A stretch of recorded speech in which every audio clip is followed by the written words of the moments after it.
ஒரு சின்ன பையன் ஒரு பொம்மை வச்சுருக்கான். அந்த பொம்மை அந்த பையனோட பேசுது, சிரிக்குது, விளையாடுது, அவன் புக்ஸ் எல்லாம் படிக்குது. அண்ட் அப்படி இருக்கிற பொம்மை ஒரு நாள் அவனையே கொலை பண்ண பார்க்குது.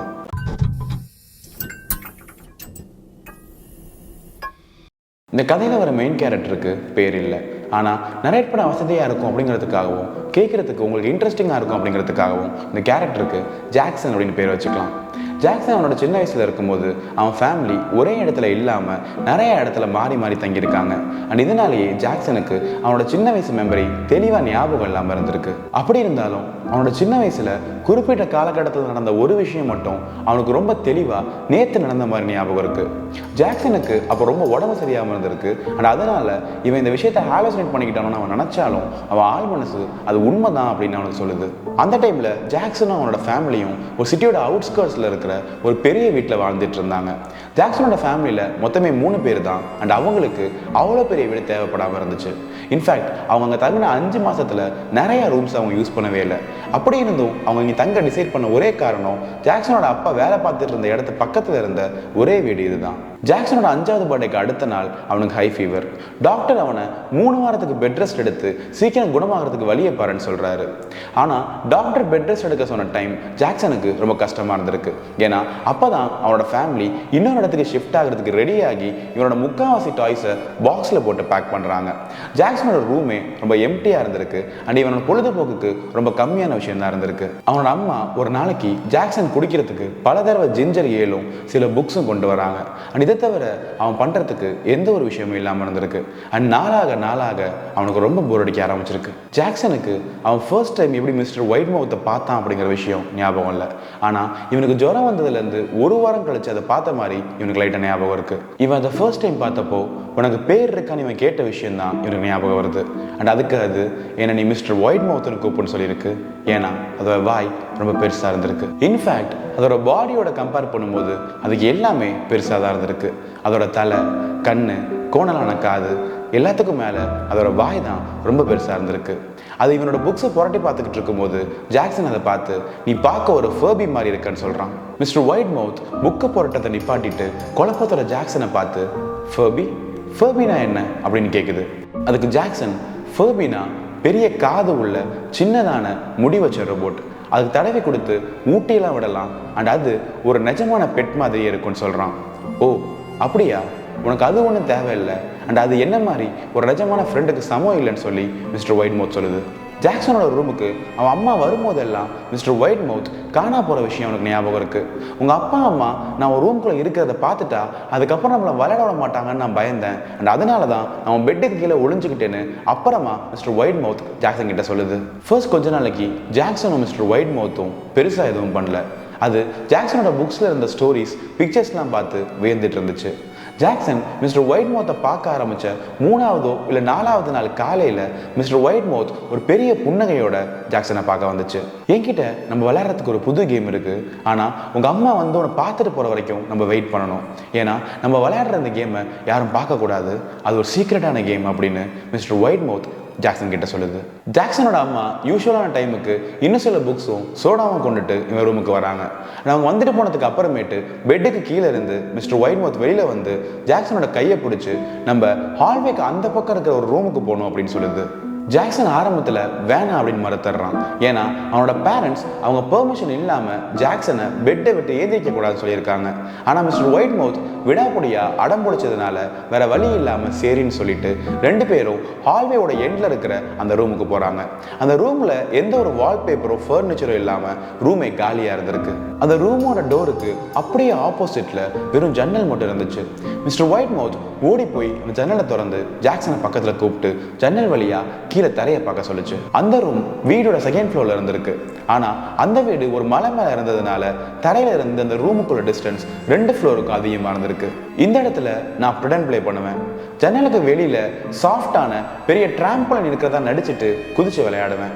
இந்த மாதிரி நீ சரியா நடிச்ச அப்படின்னா நீ ஒரு ரெக்க மாதிரி பவுன்ஸ் ஆகி மேலே வருவ. இந்த கேமை நீ கண்டிப்பா ட்ரை பண்ணணும்னு சொல்லி மிஸ்டர் வைட்மவுத் ஜாக்சன் கிட்ட சொல்லுது. ஜாக்சனுக்கு 5 வயசா இருந்து அவனுக்கு ஹை ஃபீவர் இருந்ததுனால அவன் தெளிவாக யோசிக்காம கீழே பார்த்து இது சாத்தியமானு யோசிக்கிறான். அதுக்கப்புறம் மிஸ்டர் வைட்மவுத் கிட்ட இது ரொம்ப ஆழமா இருக்கே அப்படின்னு கேட்குறான். அதுதான் ஃபன்னே, ஆழம் கம்மியா இருந்தா ஃபன்னா இருக்காது அப்படின்னு சொல்லுது. ஜாக்சன் ஜன்னலுக்கு வெளியில கண்ணுக்கே தெரியாத டிராம்போலின்ல குதிச்சு மேலே வர மாதிரி நினைச்சு பார்க்குறான். ஆனா அவன் மேபி அப்புறம் ட்ரை பண்ணலாம், என்னால் அந்த அளவுக்கு இமேஜின் பண்ண முடியுமான்னு தெரியல, எனக்கு அடி கூட படலான்னு சொல்லிடுறான். மிஸ்டர் வைட்மவுத்தோட முகம் சுருண்டு கோவத்தில் உருமிச்சு. அண்ட் கோவம் போனதுக்கு அப்புறமேட்டு ஏமாற்றத்தோட நீ சொன்னா சரி அப்படின்னு பெருமூச்சு விட்டுச்சு. அண்ட் அன்னைக்கு நாள் ஃபுல்லாக மிஸ்டர் வைட்மவுத் அமைதியாக ஜாக்சனோட பெட்டுக்கு கீழே இருந்துச்சு. அடுத்த நாள் மிஸ்டர் வைட்மவுத் ஜாக்சனோட ரூம்குள்ளே ஒரு பாக்ஸோட வருது. அது ஜாக்சன் கிட்ட நான் உனக்கு ஜகிள் பண்ண சொல்லித்தரேன் அண்ட் நான் உனக்கு பாடம் ஆரம்பிக்கிறதுக்கு முன்னாடி வரைக்கும் இந்த பாக்ஸோட வச்சு நீ ப்ராக்டிஸ் பண்ணுன்னு அந்த பாக்ஸை கொடுக்குது. அண்ட் ஜாக்சன் அந்த பாக்ஸை திறந்து பார்க்குறான்.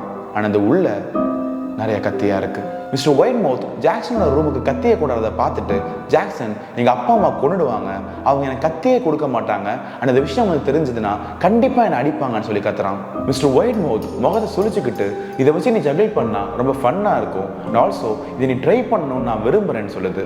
உடனே ஜாக்சன் அந்த பாக்ஸை தள்ளி விட்டுட்டு முடியாது, நான் பிரச்சனையில் மாட்டிப்பேன், ஆல்சோ கத்தியை காற்றுல பறக்க விட்டு பிடிக்கிறதெல்லாம் ஒரு சேஃபான விஷயம் கிடையாதுன்னு சொல்கிறான். மிஸ்டர் வைட்மவுத்தோட முகத்தில் சோகம் போய் கோவத்தோட பாக்ஸ் எடுத்துட்டு பெட்டுக்கு கீழே போயிடுச்சு. அண்ட் அது அந்த நாள் ஃபுல்லாக பெட்டுக்கு கீழே இருந்து வெளியிலே வரல.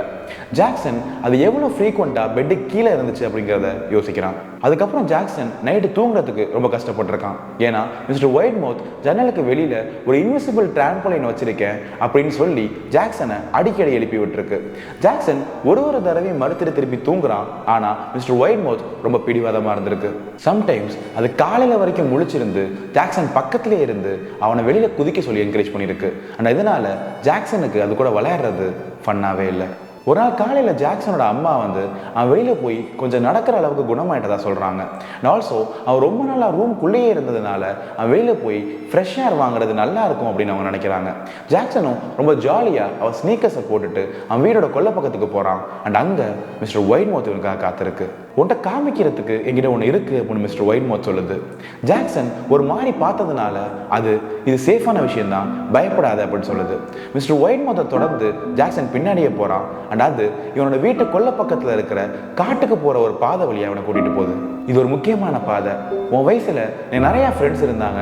அவங்க ரெடி ஆனதுக்கு அப்புறமேட்டு இந்த பாதை வழியாக ஒரு ஸ்பெஷலான இடத்துக்கு நான் கூட்டிகிட்டு போனேன். அண்ட் நீ இன்னும் ரெடி ஆகலை, நீ ரெடி ஆனதுக்கு அப்புறமேட்டு உன்னையும் அந்த இடத்துக்கு கூட்டிகிட்டு போவேன் நம்புகிறேன் அப்படின்னு மிஸ்டர் வைட்மவுத் இவன்கிட்ட சொல்லுது. கொஞ்ச நேரம் கழிச்சு ஜாக்சன் வீட்டுக்கு வந்துடுறான். ஆனால் இந்த பாதையோட எண்ணில் என்ன இருக்குது அப்படிங்கிறத யோசிச்சுக்கிட்டே இருக்கான்.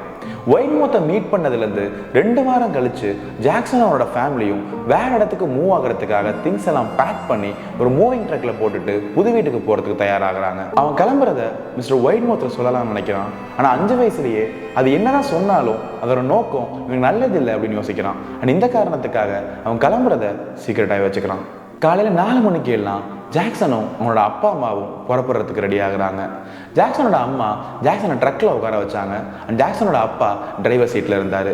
ஜாக்சன் ஜன்னலை சாஞ்சப்படியே விடியறதுக்கு முன்னாடி கொஞ்ச நேரம் தூங்கலான்னு முடிவு பண்ணுறான். இவங்களோட கார் டிரைவேல ரிவர்ஸ் வரும்போது ஜாக்சன் மேலே பார்க்குறான். அப்போது வைட்மவுத்தோட நிழல் இவனோட ரூம் ஜன்னல் வழியாக தெரியுது. அண்ட் இவங்களோட கார் மெயின் ரோடுக்கு போகிற வரைக்கும் அது அசையாமல் அங்கேயே நின்றுட்டு இருந்துச்சு. அது ஒரு கையில் கத்தியோட இன்னொரு கையில் பாவமாக டாட்டா காட்டுச்சு. அண்ட் ஜாக்சன் அது திருப்பி டாட்டா காட்டாமல் அப்படியே போயிடுறான். ரொம்ப வருஷம் கழிச்சு ஜாக்சன் அவன் வீடு இருந்த இடத்துக்கு பக்கத்தில் வந்ததுனால இவன் வீடை பார்க்கலான்னு வரான். ஆனால் அவன் வீடு இருந்த இடத்துல அந்த வீடோட ஃபவுண்டேஷன் மட்டும்தான் இருந்துச்சு. ஏன்னா இவங்க போய் சில வருஷத்தில் அந்த வீடு எரிஞ்சு போச்சு. ஜாக்சனோட ஆர்வத்தினால மிஸ்டர் வைட்மவுத் சொன்ன பாதையை நோக்கி போகிறான். வைட்மவுத் ஏதாவது மரத்திலிருந்து குதிச்சு இவனை பயமுறுத்தணும் எக்ஸ்பெக்ட் பண்ணுறான். ஆனால் வைட்மவுத் வீட்டோட இருந்ததுனால வீடோட அதுவும் போயிடுச்சுன்னு இவன் எப்படியோ உணர்றான். இவன் ஃபாலோ பண்ணிட்டு போன அந்த பாதை ஒரு சின்ன கல்லறையில் முடியுது. ஆனால் அங்கே இருந்த முக்காவாசி கல்லறைங்க குழந்தைங்களோடது. இந்த வீடியோ பிடிச்சிருந்துச்சுன்னா லைக் அண்ட் ஷேர் பண்ணுங்க. மறக்காம உங்களோட ஒப்பீனியனை கமெண்ட்ல சொல்லுங்க. Flat point YouTube channel subscribe பண்ணிட்டு பெல் ஐகான் பிரஸ் பண்ணிக்கோங்க. இந்த மாதிரி நிறைய இன்ட்ரெஸ்டிங்கான வீடியோ நீங்க பார்க்கணும்னு நினைச்சீங்கன்னா இங்கே கிளிக் பண்ணுங்க.